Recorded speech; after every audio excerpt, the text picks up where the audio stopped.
Vasudevaya. Hari Hari. Welcome again everyone who joined us to join me for today's reading of Srimad Bhagavatam or Bhagavata Purana. We are at Canto 4, entitled The Creation of the Fourth Order, or as entitled by Krishna Dharma, Krishna fulfills all desires. We just finished chapter 6 and we are starting chapter 7 today and tomorrow for this week. So let's get into reading. So I have these texts here so everyone can follow along. Please feel free to leave comments or send email or any questions or inquiries, or if you desire so to buy this book we are reading from. Okay, text 1. The sage Maitreya said, Almighty armed Vidura, Lord Shiva, being thus pacified by the words of Lord Brahma, spoke as follows in answer to Lord Brahma's request. So we heard from last chapter the description of Kailash, and then Brahma came there, and all the description of the nice Kailash is a nice place. Then Brahma spoke to Shiva. Obviously, yeah. Now we're gonna hear what Shiva says back. Okay, Lord Shiva said, there you go. My dear father, Brahma, I do not mind the offenses created by the demigods.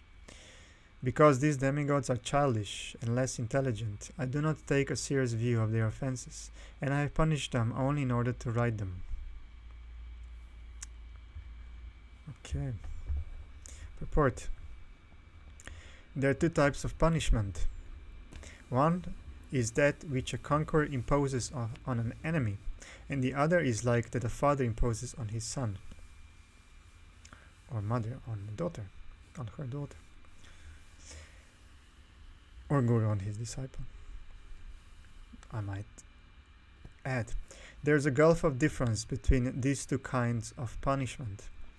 Lord Shiva is by nature a Vaishnava, a great devotee, and his name in this connection is Ashutosh. He is always satisfied, and therefore he did not become angry as if he were an enemy. He is not inimical to any living entity, rather he always wishes the welfare of all. Whenever he chastises a person, it is just like a father's punishment of his son.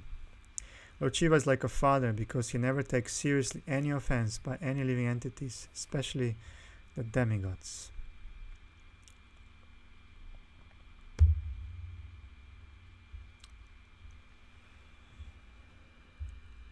So Lord Shiva continued, since the head of Daksha has already been burned to ashes, he will have the head of a goat.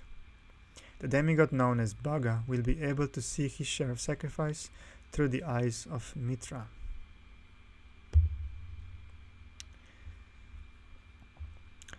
The demigod Pusha will be able to chew only through the teeth of his disciples, and if alone he will have to satisfy himself by eating dough made from chickpea flour. But the demigods who have agreed to give me my share of the sacrifice will recover from all their injuries. Purport. The demigod Pusha became dependent on his disciples for chewing, otherwise he was allowed to swallow only dough made of chickpea flour. Thus his punishment continued. He could not use his teeth for eating, since he had laughed at Lord Shiva, deriding him by showing his teeth. In other words, it was not appropriate for him to have teeth, for he had used them against Lord Shiva. Okay. Next text. Those who have their arms cut off will have to work with the arms of Ashwini Kumara, and those whose hands were cut off will have to do their work with the hands of Pusha. The priests will also have to act in that manner. As for Brigu, he will have the beard from the goat's head. Okay, purport. Brigu Muni, a great supporter of Daksha, was awarded the beard of the goat's head, which was substituted for the head of Daksha. It appears from the exchange of Daksha's head that the modern scientific theory that the brain substance is the cause of all intelligent work is not valid. The brain substance of Daksha and that of a goat are different, but Daksha still acted like himself, even though his head was replaced by that of a goat. The conclusion is that it is the particular consciousness of an individual soul which acts. The brain substance is only an instrument which has nothing to do with real intelligence. The real intelligence, mind, and consciousness are part of the particular individual's soul. It will be found in the verses ahead that after Daksha's head was replaced by the goat's head, he was as intelligent as he had previously been. He prayed very nicely to satisfy Lord Shiva and Lord Vishnu, which is not possible for a goat to do. Sorry. Therefore, it is definitely concluded that the brain substance is not the center of intelligence. It is the consciousness of a particular soul that works intelligently. The whole movement of Krishna consciousness is to purify the consciousness. It doesn't matter what kind of brain one has, because if he simply transfers his consciousness from matter to Krishna, his life becomes successful. It is confirmed by the Lord himself in Bhagavad Gita that anyone who takes up Krishna consciousness achieves the highest perfection of life, regardless of whatever abominable condition of life he may have fallen into. Specifically, anyone in Krishna consciousness goes back to Godhead, back to home, on leaving his present material body. So, but another example of someone using different head was there's an elephant god. That was Shiva's son, right? That the story goes that he went to meditation. His son was born to Parvati. So that was Parvati. That comes later. So we not just heard the story of Shiva before that, because he was married with Sati. Sati and Parvati are the same. Parvati came later, so he's his eternal spouse, companion, and he beheaded his son because he came back and he was stopped by this little boy who was kind of like strict, who didn't allow Shiva into his house. So he didn't recognize Shiva as his father, and Shiva didn't recognize him as his son because he was born while he was away.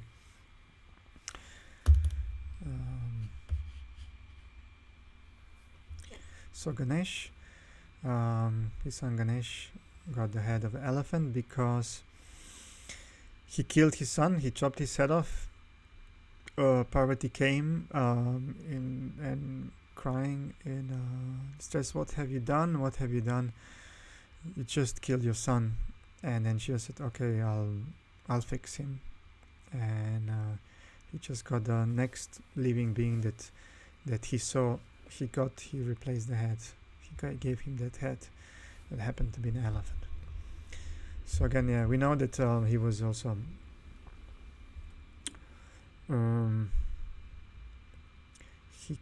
his intelligence wasn't changed for intelligence of an elephant. His intelligence remained the same. Okay, let's continue. Text 6. The great sage Maitreya said, "My dear Vidura, all the personalities present were very much satisfied in heart and soul upon hearing the words of Lord Shiva, who is the best among the benedictors."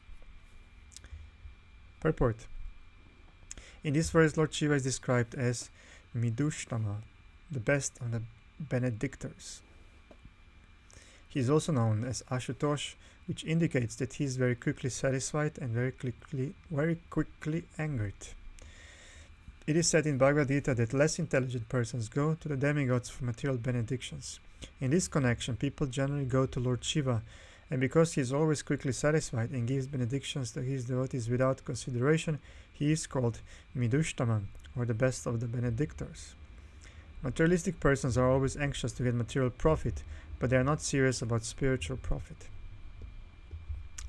Sometimes, of course, it so happens that Lord Shiva becomes the best benedictor in spiritual life. It is said that once a poor Brahmana worshipped Lord Shiva for a benediction, and Lord Shiva advised the devotee to go to see Sanatana Goswami. The devotee went to Sanatana Goswami and informed him that Lord Shiva had advised him to seek out the best benediction from him, from Sanatana. So Sanatana had a touchstone with him, which he kept with the garbage. On the request of the poor Brahmana, Sanatana Goswami gave him the touchstone, and the Brahmana was very happy to have it. He now could get as much gold as he desired simply by touching the touchstone to iron. But after he left Sanatana, he thought, if a touchstone is the best benediction, why has Sanatana Goswami kept it with the garbage? He therefore returned and asked Sanatana Goswami, Sir, if this is the best benediction, why did you keep it with the garbage? Sanatana Goswami then informed him, actually this is not the best benediction, but are you prepared to take the best benediction from me? The Brahmana said, yes sir, Lord Shiva has sent me to you for the best benediction. Then Sanatana Goswami asked him to throw the touchstone in the water nearby and then come back. The poor Brahmana did so, and when he returned, Sanatana Goswami initiated him with the Hare Krishna mantra. Thus, by the benediction of Lord Shiva, the Brahmana got the association of the best devotee of Lord Krishna, and was thus initiated in the Maha Mantra, Hare Krishna, Krishna Krishna, Hare Hare, Hare Rama, Rama Rama, Hare Hare.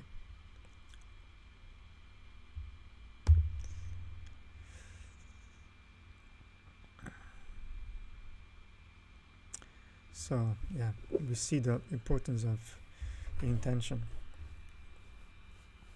in this story. Text 7. Thereafter, Bhrigu, the chief of the great sages, invited Lord Shiva to come to the sacrificial arena.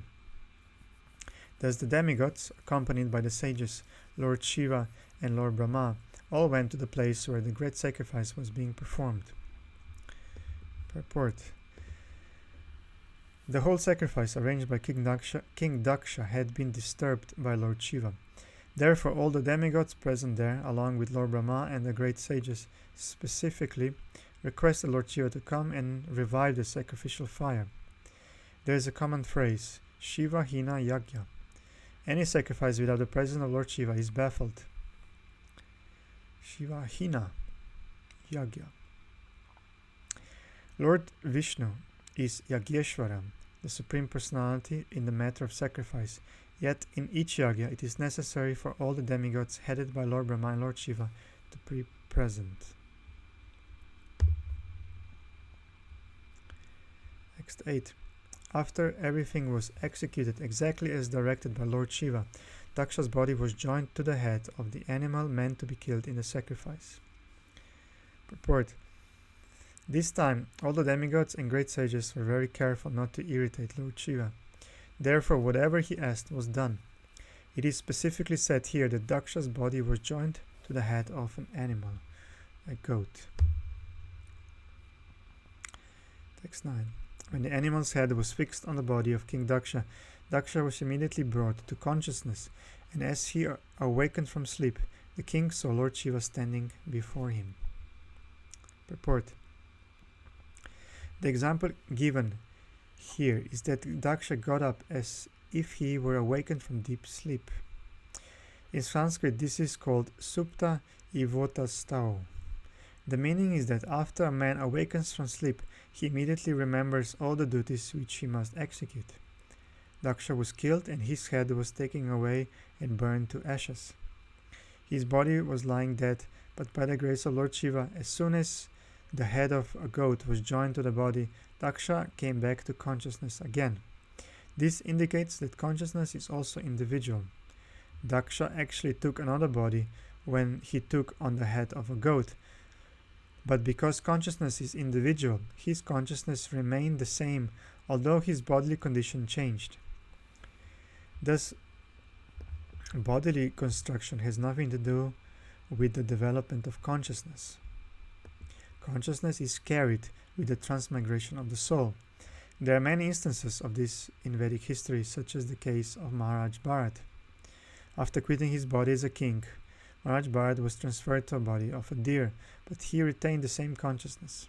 He knew that although formally he was King Bharata, he had been transferred to the body of a deer because of his absorption in thinking of a deer at the time of his death.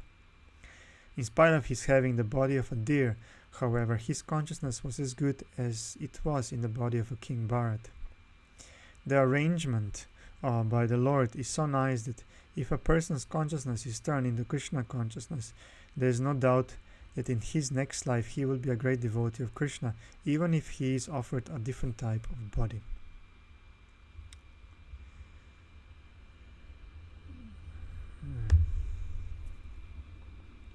Text 10.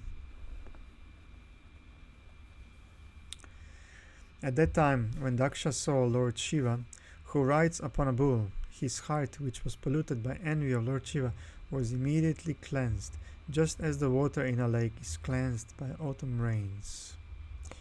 Purport. Here is an example of why Lord Shiva is called auspicious. If anyone sees Lord Shiva with devotion and reverence, his heart is immediately cleansed. King Daksha was polluted by envy of Lord Shiva, and yet by seeing him with a little love and devotion, his heart immediately became cleansed. In the rainy season, the reservoirs of water become dirty and muddy, but as soon as the autumn rain comes, all the water immediately becomes clear and transparent. Similarly, although Daksha's heart was impure because of his having slandered Lord Shiva, for which he was severely punished, Daksha now came to consciousness, and just by seeing Lord Shiva with veneration and respect, he became immediately purified. So another lesson here is that even though how much offense, how severe the offense is, or what someone's past, there's always just that deciding moment of turning from selfishness to being turned to the Lord.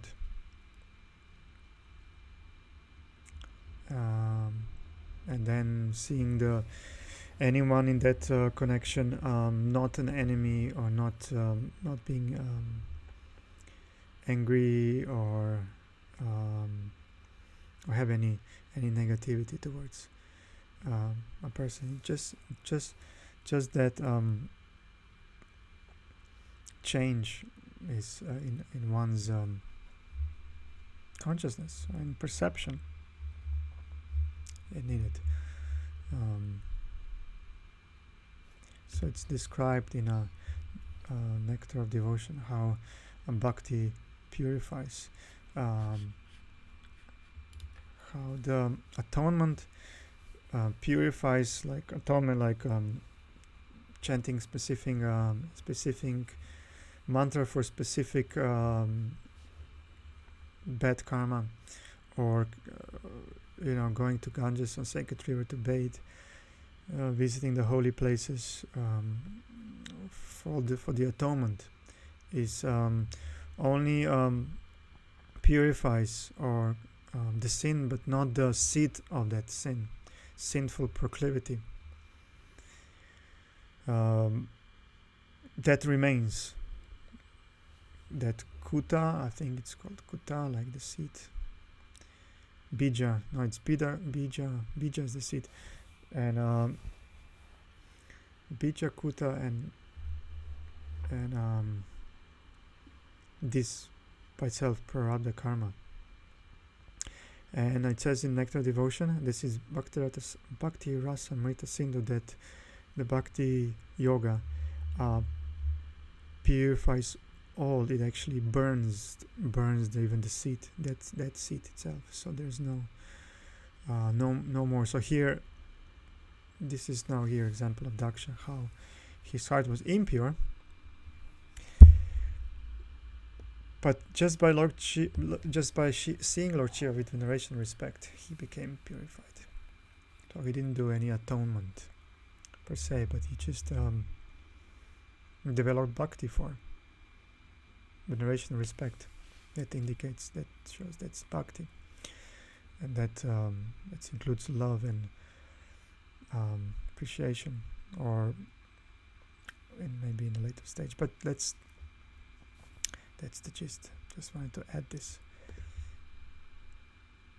Text 11. King Daksha wanted to offer prayers to Lord Shiva, but as he remembered the ill-fated death of his daughter Sati, his eye filled with tears, and in bereavement his voice choked up and he could not say anything. Yeah, he was sorry. He felt sorry.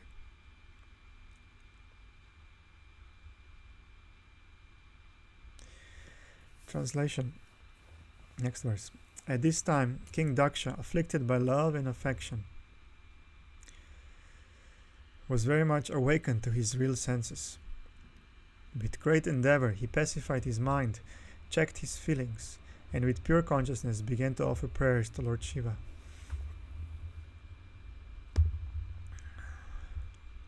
Text 13. King Daksha said, "My dear Lord Shiva, I committed a great offense against you, but you are so kind that instead of withdrawing your mercy, you have done me a great favor by punishing me. You and Lord Vishnu never neglect even useless, unqualified brahmanas. Why then should you neglect me, who am engaged in performing sacrifices?" That's very interesting, huh? And maybe hard one to see sometimes. It's this. Instead of withdrawing your mercy, you have done me a great favor by punishing me.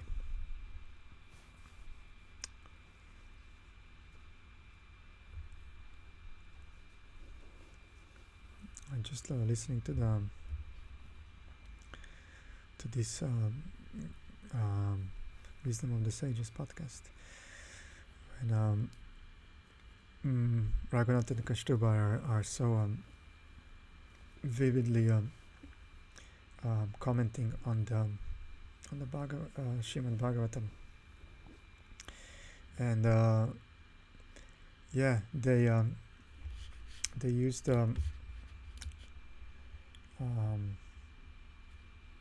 expression, life isn't happening to me, it's happening for me. Seeing the Lord's mercy in everything that happens to us, even in punishment, meaning like in a good or bad. In something good, it's easy to be okay. In something bad, like something serious, something like your head has been chopped off, or like something that's very rare or very extreme. But let's just say someone dear to you leaves you,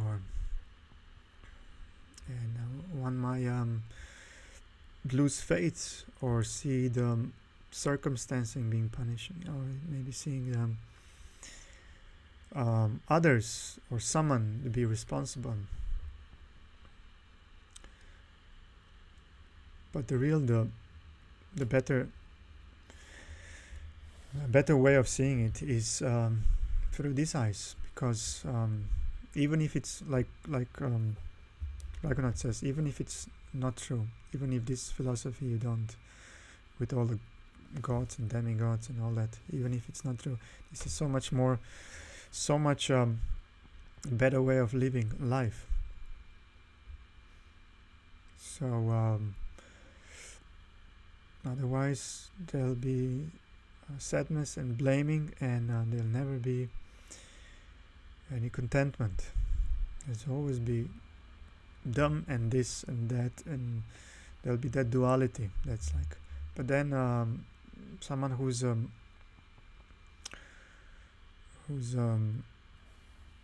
wants to help himself or herself, try to develop that vision, because it's not these dualities. It's actually it is. It's the action that happens. It's the action. It's not bad action or bad thing or good thing. It's just that what happened. And it's the acceptance and even more seeing it as the arrangement of Lord, seeing it as the favor, like here Daksha says, great favor. I deserve it. I deserved even more. So devotee would be devotee Lord would say, I deserve worse. Not being like this doesn't indicate it's like a fake being like fake humility. It's actually one being realistic.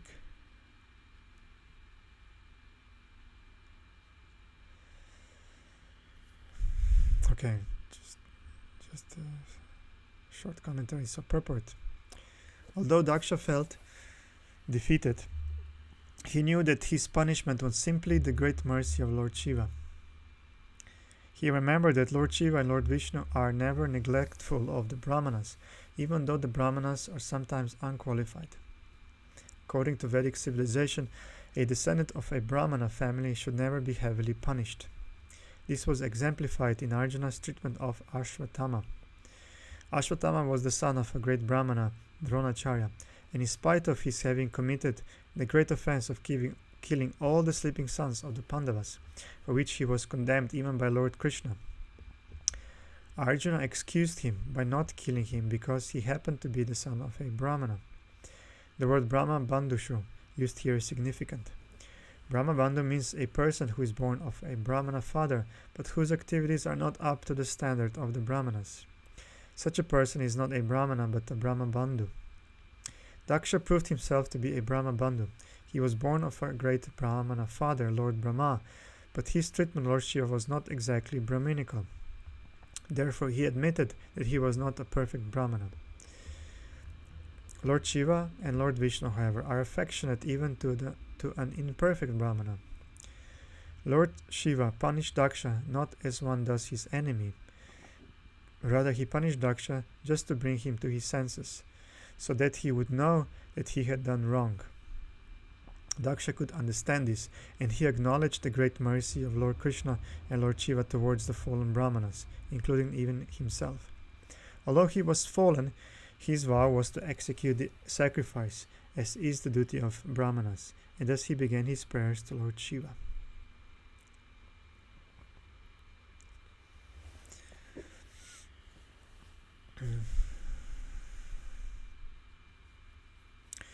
I just see this as importance that Daksha could understand this.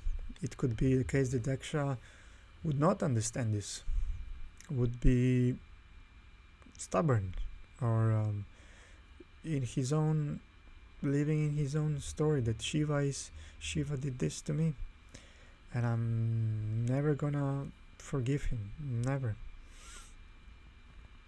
So let's say Daksha could say that, but the saying goes, words are my bond. So you kind of then live up to that. You say it, and then or even worse, you say it around, or so you kind of like start creating that reality.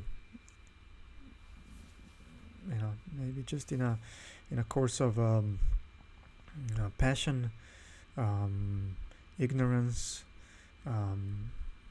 immaturity, pressure, peer pressure, family pressure, or anything. Not understanding, being not honest, or not going to anyone for any counseling or any help to understand. Okay, next text. Text 14. My dear, great and powerful Lord Shiva, this is Daksha speaking, you were created first from the mouth of Lord Brahma in order to protect the Brahmanas in pursuing education, austerities, vows and self-realization. As protector of the Brahmanas, you always protect the regulative principles they follow, just as a cowherd boy keeps a stick in his hand to give protection to the cow.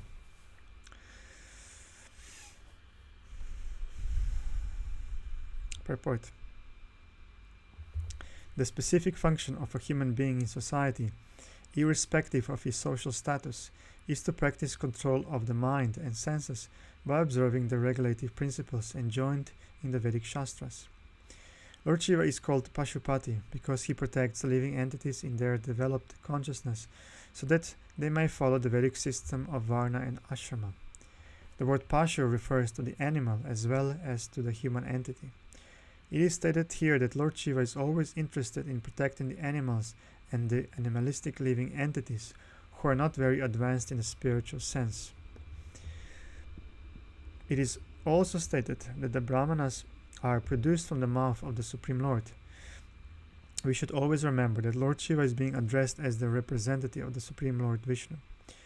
In the Vedic literature, it is described that the Brahmanas are born from the mouth of the universal form of Vishnu, the Kshatriyas are born from his arms, the Vaishyas from his abdomen or waist, and the Shudras from his legs. In the formation of a body, the head is the principal factor. The Brahmanas are born from the mouth of the Supreme Personality of Godhead in order to accept charity for worship of Vishnu and to spread Vedic knowledge. Lord Shiva is known as Pashupati, the protector of the Brahmanas and other living entities.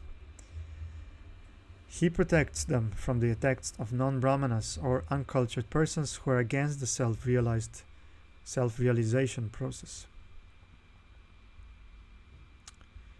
Okay. Another feature of this word is that persons who are simply attached to the ritualistic portions of the Vedas and do not understand the situation of the Supreme Personality of Godhead are not any more advanced than animals. In the beginning of Srimad Bhagavatam, it is confirmed that even though one performs the rituals of the Vedas, if he does not develop a sense of Krishna consciousness, then all his labor in performing Vedic rituals is considered to be simply a waste of time. Lord Shiva's aim in destroying the Daksha Yagya was to punish Daksha because by neglecting him, Lord Shiva, Daksha was committing a great offense.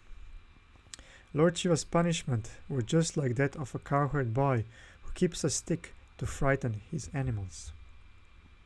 It is commonly said that to give protection to animals, a stick is needed because animals cannot reason and argue. Their reasoning and argument is argumentum ad baculum. What that means? It's unless there is rod, they do not obey.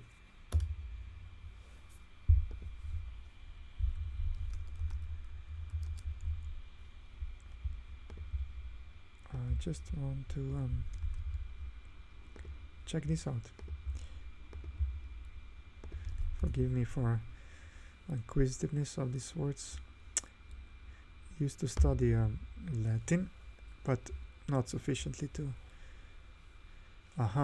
The Wikipedia translation is appeal to the stick.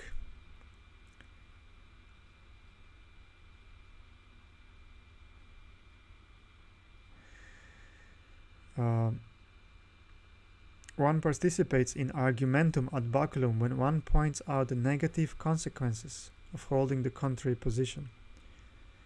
Example, believe what I say or I will hit you.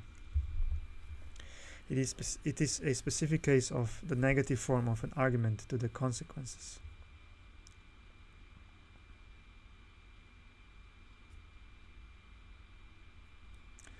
Okay. There we are.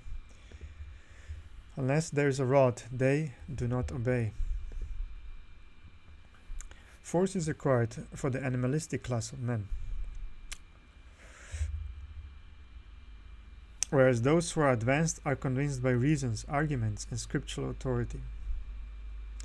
Persons who are simply attached to Vedic rituals without further advancement of devotional service or Krishna consciousness are almost like animals, and Lord Shiva is in charge of giving them protection and sometimes punishing them as he punished Daksha. Text 15. I did not know your full glories. Daksha to Shiva. For this reason, I threw arrows of sharp words at you in the open assembly, although you did not take them into account. I was going down to hell because of my disobedience to you, who are the most respectable personality, but you took compassion upon me and saved me by awarding punishment. I request that you be pleased by your own mercy, since I cannot satisfy you by my words. Purport. As usual, a devotee is in an adverse condition of life. As usual, a devotee in an adverse condition of life.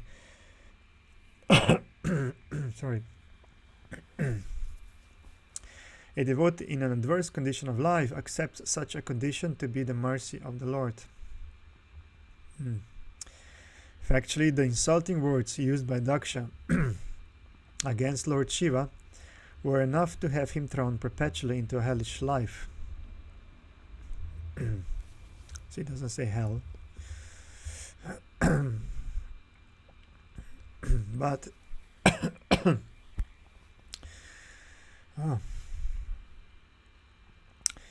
but Lord Shiva, being kind toward him, awarded him punishment to neutralize the offense.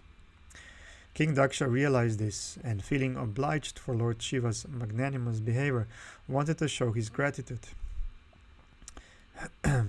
Sometimes a father punishes his child, and when the child is grown up and comes to his senses, he understands that the father's punishment was not actually punishment, but mercy. Similarly, Daksha appreciated that the punishment offered to him by Lord Shiva was a manifestation of Lord Shiva's mercy. That is the symptom of a person making progress on the path of Krishna consciousness.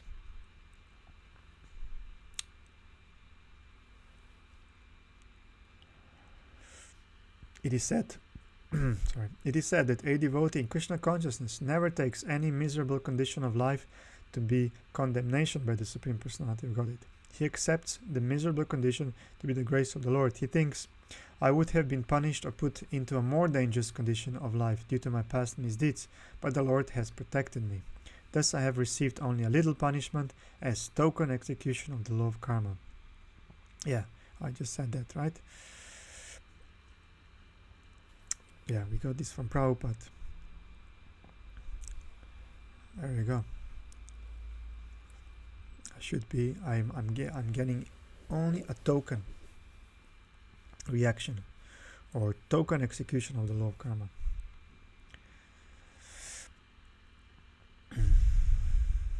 Thinking of His grace in that way, a devotee always surrenders to the Supreme Personality of Godhead more and more seriously and is not disturbed by such so-called punishment.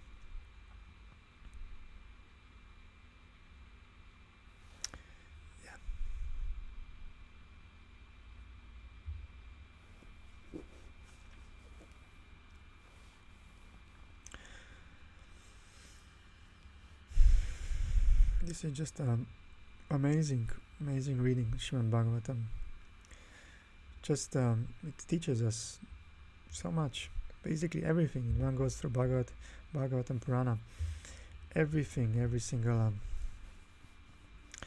talking from the perspective of human anarthas or the troubles or our the lower values of our impurities, or however you call them, difficulties, or whatever, our mind's problems. Everything is addressed within these narrations, within these leelas. These leelas are multi-layered. This happened, but there's the teachings of that, and that's it has many many purposes, and one of the purposes is to teach us something, and one can see himself. While I'm reading, I can see a lot here. Just to see how aligned I am. If there's something that nudges me in the heart, I read and say, okay, I'm not doing it. So it's like a warning. I was like or guidance, and something is right. It feels, yeah, I'm doing it's perfect. I'm aligned. It's I'm doing well. I'm on the track. It's like the GPS for our GPS system for our goal of bhakti yoga, our spiritual goal of no birth, no death, no old age, no disease.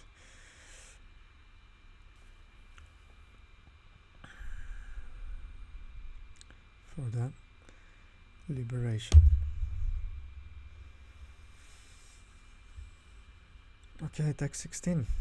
The great sage Maitreya said, thus being pardoned by Lord Shiva, King Daksha, with the permission of Lord Brahma, again began the performance of the yagya, along with the great learned sages, the priests and others. Text 17. Thereafter, in order to resume the activities of sacrifice, the Brahmanas first arranged to purify the sacrificial arena of the contamination caused by the touch of Virabhadra and the other ghostly followers of Lord Shiva. Then they arranged to offer into the fire the oblations known as Purudasha. Purport. Lord Shiva's followers and devotees headed by Virabhadra are known as Viras, and they are ghostly demons. Not only did they pollute the entire sacrificial arena by their very presence, but they disturbed the whole situation by passing stool and urine. Therefore, the infection they had created was to be first purified by the method of offering Purudasha oblations. A Vishnu Yagya, or an offering to Lord Vishnu, cannot be performed uncleanly. To offer anything in an unclean state is called a Seva Aparada. The worship of the Vishnu deity in a temple is also Vishnu Yagya. In all Vishnu temples, therefore, the priest who takes care of the Archana Vidhi must be very clean. Everything should be always kept neat and clean, and the foodstuffs should be prepared in a neat and clean manner. All these regulative principles are described in the Nectar of Devotion. There are 32 kinds of offenses in discharging Archana service. It is required, therefore, that one be extremely careful not to be unclean. Generally, whenever any ritualistic ceremony is begun, the holy name of Lord Vishnu is first chanted in order to purify the situation. Whether one is in a pure or impure condition, internally or externally, if one chants or even remembers the holy name of the Supreme Personality of Godhead Vishnu, one immediately becomes purified. The Yagya arena was desecrated by the presence of Lord Shiva's followers headed by Virabhadra, and therefore the entire arena had to be sanctified. Although Lord Shiva was present and he is all auspicious, it was still necessary to sanctify the place, because his followers had broken into the arena and committed so many obnoxious acts. That sanctification was possible only by chanting the holy name of Vishnu, Trikapala, which can sanctify the three worlds. In other words, it is admitted herein that the followers of Lord Shiva are generally unclean. They are not even very hygienic. They do not take baths regularly, they wear long hair, and they smoke ganja. Persons of such irregular habits are counted amongst the ghosts. Since they were present in the sacrificial arena, the atmosphere became polluted, and it had to be sanctified by Trikapala oblations, which indicated the invocation of Vishnu's favor. Text 18. The great sage Maitreya said to Vidura, "My dear Vidura, as soon as King Daksha offered the clarified butter with Yajur Veda mantras in sanctified meditation, Lord Vishnu appeared there in his original form as Narayana." Purport. Lord Vishnu is all-pervading. Any devotee who, in sanctified meditation, following the regulative principles, chants the required mantras in service and in a devotional mood can see Vishnu. It is said in the Brahma Samhita that a devotee whose eyes are anointed with the ointment of love of Godhead can see the Supreme Personality of Godhead always within his heart. Lord Shamasundara is so kind to his devotee.